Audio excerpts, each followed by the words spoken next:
गेल्या काही दिवसांपासून जयंत पाटलांनी प्रदेशाध्यक्षपदाचा राजीनामा दिल्याच्या चर्चा होत्या। पण आपण राजीनामा दिलेला नाही असं स्वतः जयंत पाटलांनी सांगितलंय। त्यासोबत भाजप प्रवेशावरून जी खलबतं सुरू आहेत त्यावरून देखील जयंत पाटलांनी आपली भूमिका स्पष्ट केली आहे।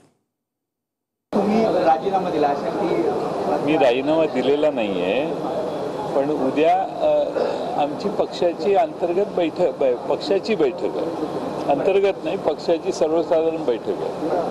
भारतीय जनता पक्षामध्ये प्रवेश करण्यासाठी कुणी मला विचारलेलं नाही ना मी कुणाला विनंती केलेली आहे। एखाद्या प्रदेशाध्यक्ष असणारा माणूस त्याच्या बाबतीत एवढ्या वावड्या उठणे आणि तो कुठल्या पक्षात जात आहेत याचं तुम्हीच सगळे ठरवायला लागले। मी कुठल्या पक्षात जायचं, काय करायचं, काय नाही, किती वेगाने तुम्ही गतिमान आहात, तुम्हीच आमच्यापेक्षा जास्त गतिमान झालेला आहात।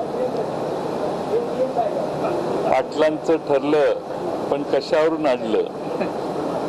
जयंत पाटलांचं भाजप प्रवेशावर तळ्यात मळ्यात सुरू असल्याची माहिती, जयंत पाटलांच्या राजीनाम्याची चर्चा सुरू, प्रवेशाबाबत जयंत पाटील राज्य भाजप नेतृत्वाची दोनदा भेट, सूत्र कुठे आहे दाखवा जरा, मला त्या सूत्राकडेच बघायचं जरा।